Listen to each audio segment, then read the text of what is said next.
Chapter 1. The Breloff twins. They're twins. But how could they be so different? One of them is perfect, as if blessed by all the rulers. But the other, the whispers followed her like a shadow. Tanasia stopped walking toward the party hall and looked at the crowd. Everyone was staring. It wasn't just a few people. It was the entire room. Their eyes filled with mockery as they hid their snickers behind silk fans.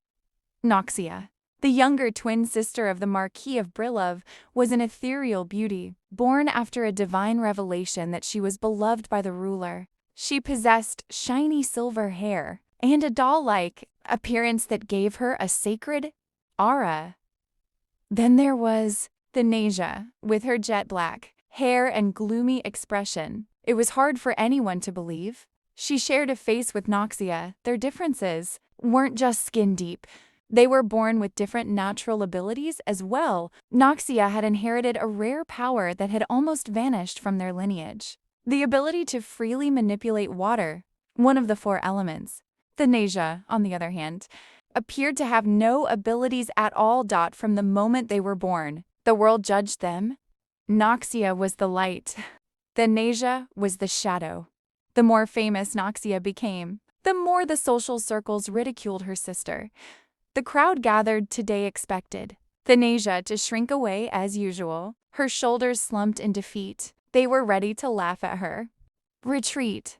But Tanasia shattered their expectations. She stood perfectly still, quietly observing the people who had been making fun of her. Her blue eyes, usually dim, now held a strange, charismatic fire. 1 second passed, 3 seconds, 10. As time stretched on, the laughter died out.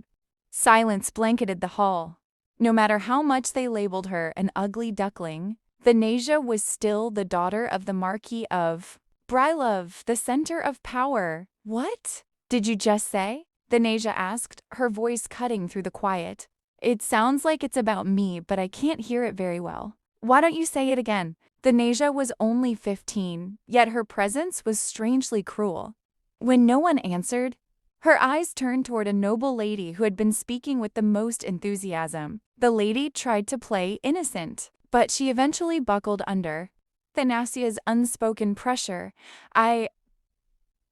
Okay, what did you say? The lady stammered. Someone said one side was perfect. As if blessed by the ruler, Tanasia replied coolly. But what about the other side? Isn't this story about me? The room was stunned. Tanasia had never looked at anyone like this before. I was just saying that I look forward to Miss Thanasia's future growth. The noble lady made a desperate excuse. Tanasia flashed an unusually sarcastic smile. Her mood had shifted entirely. Between her thick black hair and jade-white skin, there was an attractive, implicit charm that many people found themselves distracted by. From now on, Tanasia said, her voice dropping to a low, commanding tone, listen to me carefully. Thanasia's blue eyes swept across the nobles gathered in the ceremony hall. Unlike her usual timid self, she stood with a confidence that didn't waver. Her pink lips curled into a slow, sharp arc. If you whisper behind my back again, she began, her voice low and dangerous. Whatever it is, I'll tear your mouths apart. The words were so harsh and unexpected that the nobles stood frozen in shock. Tanasia, once known for her extreme shyness, simply looked at their surprised faces, as if she were confirming their death sentences. You're curious about what I'm going to do next, she added. Why don't you try me? Without another word, Tanasia turned and walked away. The crowd watched her back with puzzled expressions. The usual sarcasm and mockery were replaced by a heavy, confused silence. The memory of a past life at first. I didn't realize I was in a book. My last memory was resigning from my stressful job and going on a solo trip to celebrate. But the plane exploded shortly after takeoff. I died at the age of 27. I thought I'd finally get some rest. But instead, I'm about to die again. I saw it bitterly. My old life was a racehorse sprint. I grew up without parents and spent my adulthood gritting my teeth. running towards success just to avoid being looked down upon. Looking back, I realized I never actually enjoyed living. It was all useless. I felt a surge of injustice, but I couldn't change what had already happened. There is a proverb that says life is good even if you are rolling in a field of filth. Someone who had already tasted death once. I couldn't agree more. Whatever life you lead, nothing is worse than a short one. When I woke up in the body of this black-haired girl, I made a choice. I will survive, no matter what. The awakening, Miss Tanasia. Have you come to your senses? I was surrounded by strangers in an unfamiliar place. Tanasia? Why were they calling me by someone else's name? Then it clicked. It was a name I had heard many times before, but I didn't recognize it immediately, because the girl in the mirror was far more beautiful than the Tanasia I had imagined. Wow, she's beautiful. She had jet black hair without a single blemish and skin as pure as white snow. Her eyes were like jewels and her lips had a natural pink sheen. I had died in a plane crash, but I had opened my eyes in another world, in someone else's body. The confusion didn't last long. A memory suddenly flashed in my mind. It was a romance novel I had read to pass the time, a story that became immensely popular for its tale of two completely different twin sisters. My name is Tanasia. My sister is Noxia, and our family is Breloff.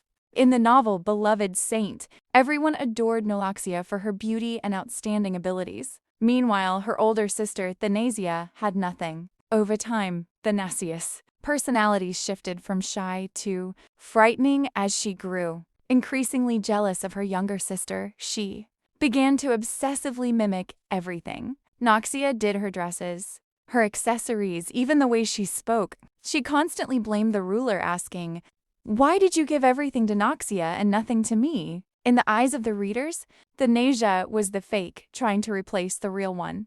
Eventually, she became the villain of the story, accepting the impossible after. Piecing the clues together, I reached one startling conclusion. I have become Tanasia from that novel. How is this possible? I definitely died in a plane crash. While this felt like a trope from a fantasy novel, I accepted reality surprisingly quickly. I was already dead after all, and there was no going back to my old life. Worrying about how I got here wouldn't give me answers.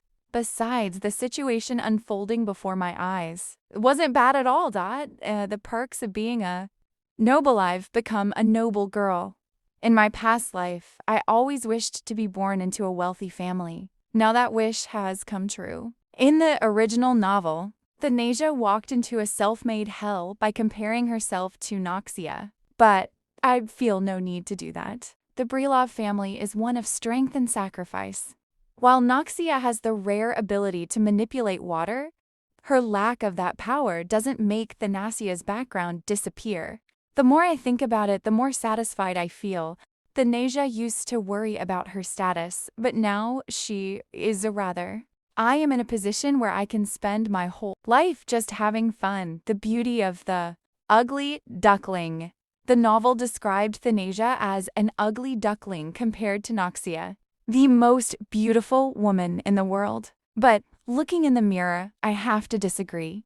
If Noxia is the first most beautiful thing in the world, aren't I? Is Lead the second? As a reader, I found Thanasia's jealous-driven actions fascinating. But now that I am in her shoes, I don't understand them. With a face like this, it's impossible to feel inferior. In the book, Tanasia hated her black hair and used it to hide her face, giving her a gloomy look. To me, it is incredibly attractive. A future of luxury. Decided to let go of the jealousy that consumed the original Tanasia. The most important thing is that I've been given a second chance at life. This time I will live happily, enjoying the wealth and comfort I never had before. My mind is already filled with happy thoughts of the future. Should I lie on the beach and sunbathe? Or perhaps stay in a hot spring for a few days to wash away the fatigue of my past life? As I imagine this perfect future, I couldn't help but hum to myself.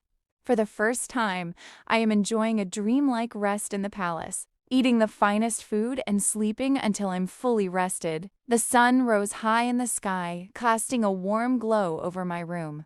I stretched, a feeling of deep contentment creeping into my heart. I hadn't done a single productive thing all morning, and it was glorious. This is it, I whispered to myself.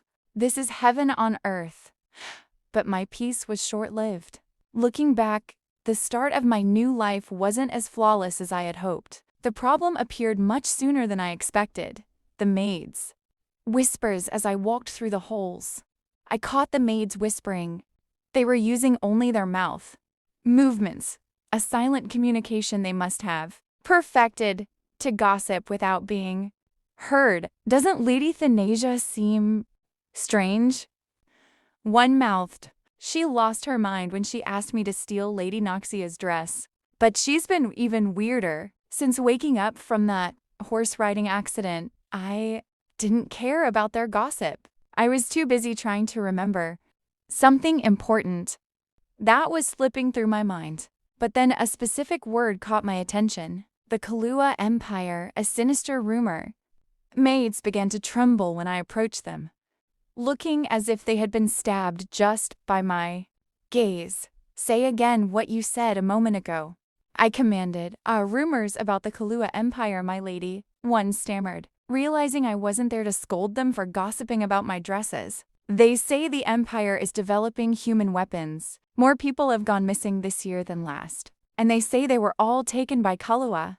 Another maid quickly tried to soothe me. Ma'am, don't worry about such useless talk. The Kahlua Empire and the Arvan Empire are ancient allies. It's likely just a rumor with no credibility. The death flag. I stopped breathing. Unfortunately, I knew this rumor wasn't just a story. My memories of the novel finally flooded back. As the story progresses, a brutal war breaks out with the Kahlua Empire. And the most terrifying part? After losing that war, Tanasia dies. Impossible, my happy, lazy life disappeared like a mirage. In the original book, the country was devastated, and the Breloff family fell from power. Tanasia, who had committed countless petty evils throughout the story, met an ending no one expected. She wasn't just punished. She was beheaded by the enemy general who led the Kahlua Empire to victory. Until that moment, her status as a Breloff had protected her from the consequences of her actions. But once the country and her family were destroyed, she was left with no protection at all. Oh, miss, what's going on? The maids cried out, startled by my sudden scream. I looked at them with wide, panicked eyes. My dream of a peaceful, wealthy retirement was crumbling. There was a big problem, a deadly problem. The fact that war was coming didn't mean I was willing to give up the life I wanted. It just meant I had to change the ending. Emperor Kahlua had long desired to expand his territory, and to do so, he had secretly developed prohibited human weapons. In a few years, these monsters would appear and brutally crush the Arvan Empire. I can't let it stay that way, I thought, clutching my head. It's unfair for me to die so young again. I have to find a way to avoid death. Let's stay calm, I whispered. There's still time. I thought deeply about the man who killed Tanasia in the original story. The culprit was none other than Iskin, the final antagonist of. He began as a victim of human experimentation. But after surviving horrific trials, he became the world's most powerful master of both fencing and magic, a lead, true monster. With a brilliant mind and a heart of stone, he was the ultimate villain. A plan in motion, desperate. I searched my memories for a description of Iskan's past. When Iskan was 15, he escaped from a laboratory in the Kahlua Empire. Because of his shabby clothes, he was mistaken for a slave and sold to a noble family in the Arvan Empire. Yes, that was it. Iskan had crossed the border this year. According to the book, he and Tanasia were the same age. If he was 15 now, the transition must be happening, right? Now, where is the slave market located in the capital? I blurted out. Pardon? The slave market? The maid asked, her eyes wide with confusion. Never mind.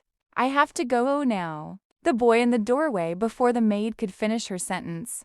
The bathroom door, which I thought was empty, creaked open. Squeak. A boy appeared, judging by his worn, tattered clothes. He was clearly a slave working for the Breloff family. He kept his head low and spoke in a voice completely void of emotion. I have prepared the bathwater as you ordered. I froze.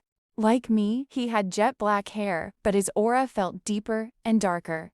Even with his face turned toward the ground, I could see a towering nose and a sharp, straight forehead. His appearance was undeniably gorgeous. More importantly, he felt strangely familiar.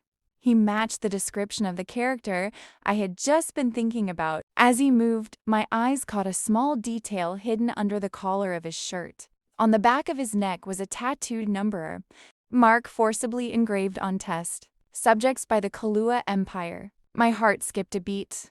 The monster who would eventually destroy this world wasn't at a slave market in the capital. He was already here, in my own house.